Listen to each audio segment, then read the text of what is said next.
Bueno, de ahí vamos a pasar a los sectores que contribuyen más a estas emisiones de CO2 que no debemos tener. Y de ahí tomar ciertas posturas para ver en qué sector se debe trabajar más para limitar o mitigar las emisiones de CO2. Entonces vamos a irnos a la revista energética World Energy Transition de la Agencia Internacional de Energía Renovable, AERENA por sus siglas en inglés, que está en Abu Dhabi, donde nos menciona que en el año 2021 esas emisiones de CO2, el peso de esas emisiones llegó a ser 36.5 gigatoneladas. Claro que con la pandemia del 2020 habíamos caído en un 6% y para el 2021 retornamos casi a la misma cantidad que el 2019. Entonces esos 36.5 gigatoneladas de CO2 provienen 11 gigatoneladas a partir de la industria, que quemamos mucho gas natural, mucho petróleo, mucho carbón para desarrollarnos industrialmente, ¿no? Todas nuestras briquetas, hornos, máquinas están basadas a la combustión de estos fósiles. Tenemos que cambiarlo si queremos reducir esas 11 gigatoneladas.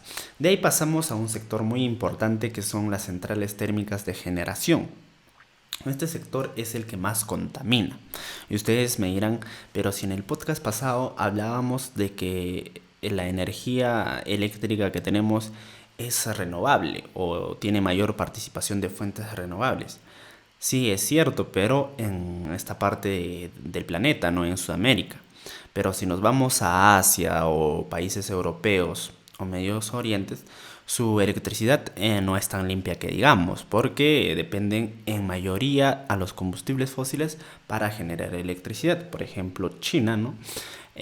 Utiliza más del 80% de carbón para su generación de electricidad y por ende esas plantas contaminan un montón, emiten CO2 a por doquier. Si nos vamos a Europa también están basados a gas natural, a petróleo y también parte de carbón. Entonces son países que sí están tomando acciones para mitigar o cambiar esas fuentes renovables, pero hoy en día continúan con mayoritaria participación fósil para su generación de electricidad y es un punto importante que ver porque tenemos que hacer más esfuerzos para que esa electricidad sea cada vez más limpia. Y de ahí pasamos al sector transporte, ¿no? Es el tercer sector que contamina más. Más o menos tenemos 8.4 gigatoneladas de CO2 que se emiten al año porque básicamente todos los motores de los vehículos son basados en combustión interna que utilizan los derivados del petróleo para su accionamiento, utilizan gas natural a través del GNV, entonces siguen emitiendo CO2. Si bien es cierto, se han hecho grandes esfuerzos como los vehículos eléctricos, los trenes eléctricos, para cambiar esta tecnología de combustión interna, pero se han hecho en países más desarrollados, ¿no? Y en esos países más desarrollados, como mencionaba, si bien es cierto, tienen carros eléctricos, trenes eléctricos, que dependen de este combustible que es la electricidad, de este energético, perdón, pero su electricidad no es limpia. Para tener electricidad tienen que quemar combustibles fósiles. Es decir, que sus carros eléctricos para que funcionen a la larga van a tener que quemar esos combustibles fósiles, ¿no? Más allá que esos carros tengan sus propias electrolineras basadas a sol, pero no es suficiente. Entonces se abastecen de su red eléctrica que está basada en combustibles fósiles. Entonces ahí como que no son tan ambientalistas. Pero sí hay que resaltar que ya tienen la estructura. Tienen la estructura de un carro eléctrico que es más eficiente, que va a utilizar electricidad y la electricidad es el vector que une esas fuentes primarias renovables con el uso final. Porque si no tenemos la electricidad no vamos a poder utilizar esas fuentes primarias como el sol, el viento y el agua, ¿no? Entonces es un punto a considerar.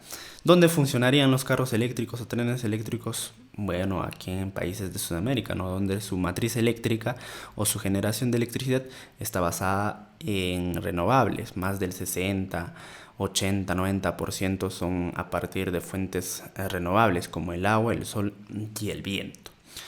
Y por último tenemos a los pequeños sectores donde resalta el sector residencial, donde utilizamos el gas natural y el GLP básicamente para calefacción y cocción de alimentos. En la parte de Europa, donde hace demasiado frío, o Norteamérica o países nórdicos, utilizan el gas natural para su calefacción y ahí están emitiendo CO2, porque ustedes pueden decir, pero el gas es amigable con el medio ambiente. Sí, sí lo era en la década pasada, pero ya en esta década donde debemos tomar acciones, más rápidas y más idóneas, el gas, aún así no lo quieras ver, contamina. Sí, en comparación con sus primos, que es el petróleo y el carbón, contamina mucho menor, pues. Pero para esta década crucial, donde el cambio climático se avecina y está más cerca, ya el gas natural también empieza a ser un problema y debemos empezar a pensar en reemplazarlo, dicho combustible, porque ya no será idóneo. Igual el GLP, que también son provenientes de o son derivados del petróleo o también del mismo gas natural, pero que siguen contaminando y que en esta década ya no va a ser factible su disque amistad con el medio ambiente, porque necesitamos cambios más profundos y radicales si queremos mantener esa temperatura media global que mencionaba de 1.5, porque si no vamos a seguir teniendo bolsas de CO2 que van a seguir tapando la atmósfera, impidiendo que la energía del planeta se libere, por ende aumentando este calentamiento del planeta. Entonces, aquellos son los sectores que emiten CO2, que básicamente son todos, y vemos que en el top 3 están las centrales de generación, la industria y el transporte, ¿no? Es donde debemos centralizar nuestros esfuerzos para que se mitiguen estas grandes cantidades de emisiones. Pero ¿por qué es importante hacerlo ya en esta década, como mencionaba, ¿no? Porque hacerlo ya después sería demasiado tarde.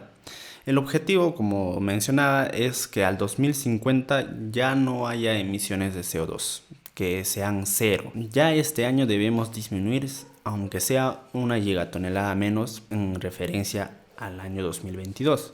Si eso no se cumple, creo que va a ser casi imposible llegar a cero al 2050.